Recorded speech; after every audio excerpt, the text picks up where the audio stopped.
frontier is full of legends, but some stories hit deeper than the desert wind, stories of courage, defiance, and hearts that collide in the harshest of lands. Today's tale follows a tiny Apache woman who the world called too small, too fragile, not enough, until the day a rancher saw what no one else ever did. Before we begin this unforgettable journey, make sure you subscribe, share this with someone who loves powerful stories, and drop a comment to support the channel. Your voice keeps these tales alive. Now buckle up, subscribe, share, and comment. Let's get started this video. The desert evening stretched wide and quiet, its red sand still holding the warmth of the fading sun as a lone figure moved through the valley with measured steps. Caleb Hart guided his horse along the ridge, every sense alert, every instinct sharpened by years of running cattle across dangerous country. He wasn't a man easily surprised, nor one who expected trouble where none was due, yet something felt off in the wind that day. A strange tension seemed to settle across the land, something that made the birds fall silent and the horses uneasy, enough to make any rancher slow his pace and look twice at every shadow. Caleb paused his horse atop a narrow rise, eyes narrowing as he surveyed the stretch of land beneath him. The desert rolled endlessly into cracked washes and scattered brush, but there was movement near the dry ravine, a faint struggle, a shape too small to be a grown animal and too frantic to be anything harmless. In all his years out here, Caleb had learned to trust his instincts more than most men trusted their guns. So he nudged his horse forward, his jaw tight, a hunch telling him something or someone needed help, though he had no notion of what he'd find waiting below. As he descended into the wash, the low yips of coyotes suddenly pierced the stillness, rising in sharp, hungry echoes that made his horse toss its head. Caleb's eyes locked on the scene at once, a tiny woman, crouched behind a fallen log, her dark braids whipping in the wind, her face set with desperate resolve as she wielded a stick against 3 circling coyotes. She couldn't have been more than 5 feet tall, and her frame was slight enough that the predators seemed almost emboldened by her size. But her stance said she was ready to fight until she had nothing left. Caleb didn't wait another heartbeat. He snapped the reins, sending his stallion plunging into the ravine with a burst of power. The coyotes scattered instantly, startled by the thunder of hooves and the commanding shout that boomed from Caleb's chest. Dust flew in every direction as the frightened beasts dashed up the slope and vanished into the brush. Caleb reined in the horse just a few feet from the woman, who still held the stick like a weapon, her breathing sharp, her eyes bright with fear and pride tangled together in a single fierce glare. He slid off his horse, hands raised in a calm gesture meant to reassure her. "You all right?" he asked, voice steady, though he already suspected her answer would be anything but cooperative. She stared at him, jaw tight, her distrust as sharp as the desert thornbush.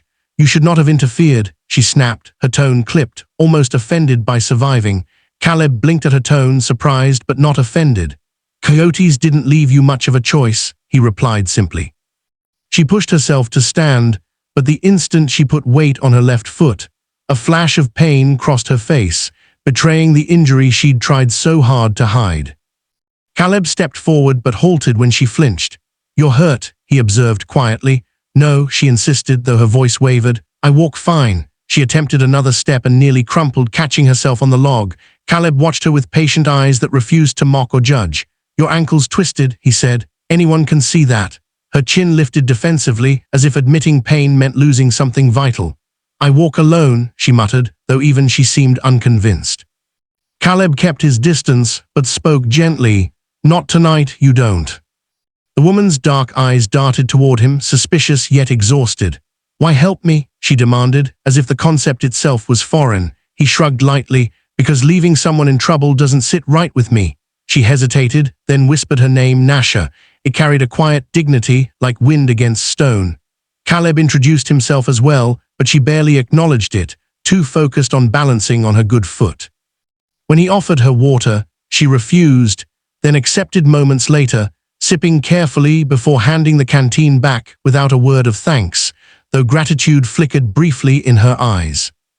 When Nasha attempted to walk again, Caleb moved instinctively, though he stopped short of touching her. "Let me get you on my horse," he suggested calmly. "I'll take you to your people." She stiffened with sharp pride. "I do not need a rancher to carry me anywhere." Caleb didn't argue, he simply gestured at the empty desert around them. "They're not close." She bit her lip, frustration tightening her features. Finally, she gave a single, reluctant nod. "I cannot climb," she admitted so softly it was almost stolen by the wind. Caleb approached slowly, giving her time to object, but she didn't. When he lifted her, he did so with deliberate gentleness, surprised by how light she was, how small her form felt in his arms. But what struck him more was the rigid tension in her body, as though she was bracing for roughness or disrespect. Instead, he murmured, "You're safe." Her eyes widened slightly, startled by the softness in his tone. High atop the stallion, she sat straight, tense, refusing to lean back even when the horse shifted beneath them. Caleb mounted behind her, but kept space between them, careful not to crowd or control her. As the horse started forward, Nasha wavered. Instinct forced her to steady herself with a hand against his arm. She pulled away quickly, embarrassed, though Caleb didn't comment. "Do not mistake this," she blurted suddenly. "I'm not breeding material for ranchers." Caleb frowned at the strange declaration. Wasn't thinking anything of the sort. But she continued, almost defensive. "My grandmother says my body is too small to be chosen, too small to bear strong children." A burden, not a help. Her voice shook, though she fought to keep it steady. "Men want women who can work, who can birth strong sons. I am not that." Caleb's grip on the reins tightened in quiet frustration, not at her, but at the harshness she'd carried on her shoulders for far too long. "Strength isn't measured in size," he said simply. She didn't answer, but her silence felt less defensive now, more uncertain, as though no one had ever contradicted those words before. They rode in relative quiet, the horse's hooves crunching against the hard desert ground, the sky dimming into a violet dusk. Every now and then, Nasha glanced back toward Caleb, studying him with cautious curiosity, as though wondering why he spoke to her with the same respect he'd offer any warrior, big or small. Signs of her people appeared gradually, broken branches, faint tracks, the sort of subtle markers left by Apache scouts. When two men emerged from the shadows of the trees, bows drawn, Nasha straightened instantly. Caleb halted, raising his hands to show he meant no harm. The scouts approached with wary eyes, their gazes flicking from Caleb to Nasha. "You brought her?" one asked sharply. Caleb nodded. Coyotes were closing in. The scouts exchanged a look, reluctantly lowering their bows. Nasha attempted to dismount, but her injured foot buckled. Caleb caught her instinctively, holding her steady just long enough to keep her upright. She stiffened but didn't pull away, not immediately. "I am fine," she said to her people, though her voice trembled.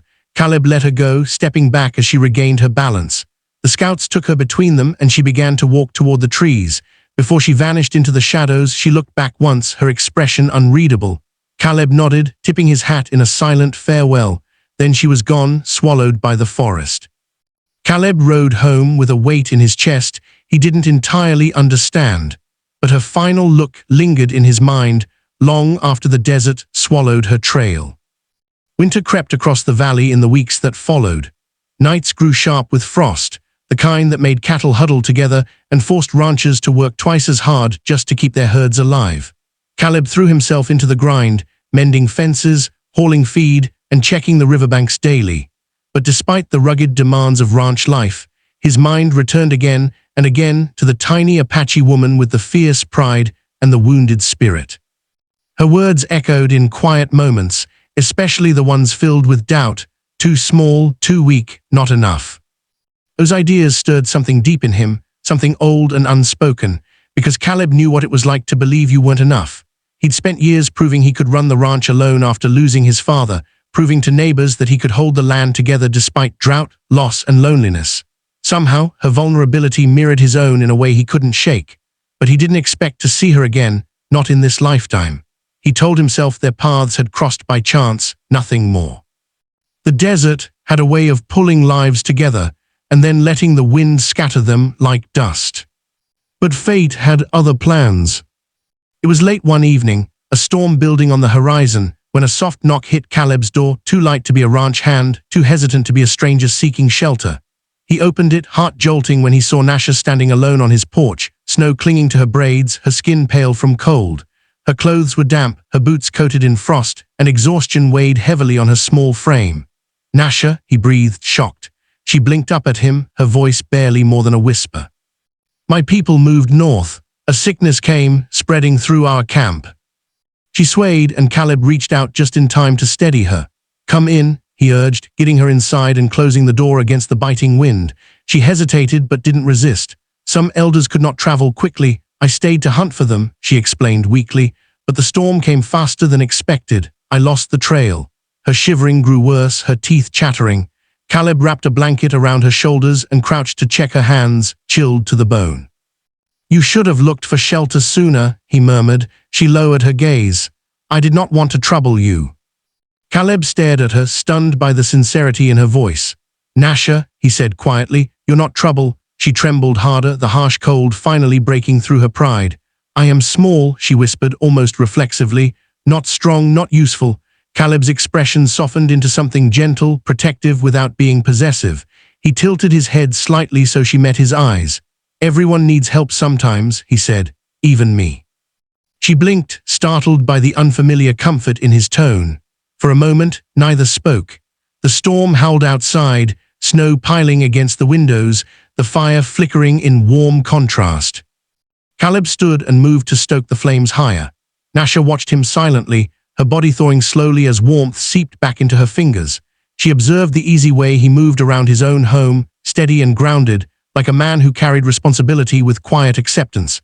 Something about that steadiness eased the tension in her shoulders. She had known many men, warriors, hunters, elders, but none had shown her softness without pity. None had offered strength without expecting something in return. That alone left her uncertain, curious, and strangely calm in his presence. He handed her a warm cup of broth, and she accepted it this time without hesitation. As she sipped, Caleb pulled a chair close to the fire for her. She sat gingerly, drawing the blanket tighter. He didn't interrogate her, didn't question why she'd come to him specifically. He simply gave her space to rest. Eventually, she spoke softly. "I did not think I would make it through the storm." Caleb sat across from her, elbows resting on his knees. "You did," he said firmly. "That counts for something." Her eyes lifted, searching his face, as if trying to understand a language she hadn't heard before. She opened her mouth, then closed it. For once, her pride didn't feel like armor. It felt like a memory she wasn't sure she needed anymore. Caleb noticed the shift but didn't push her. Instead, he poked the fire again, the sparks rising like scattered stars. And inside that warm cabin, sheltered from the storm's fury, something unspoken settled between them, something new, fragile, and quietly shifting the shape of both their lives in ways neither yet understood.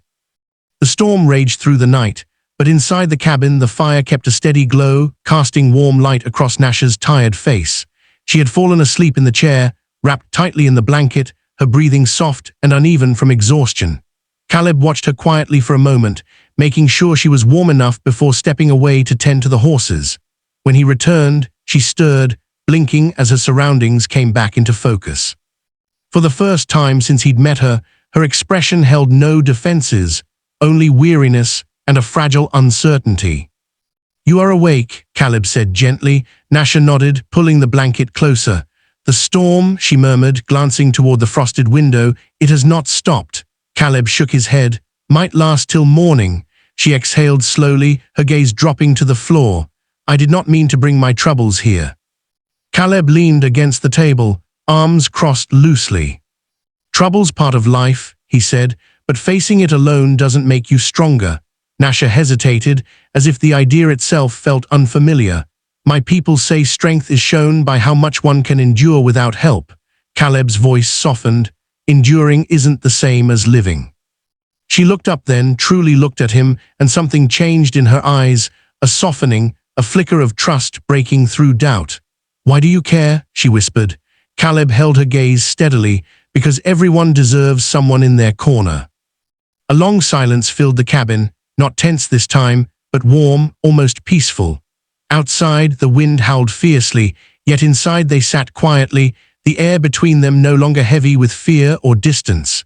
Something fragile but real was beginning to form, something neither of them fully understood, but neither was willing to turn away from.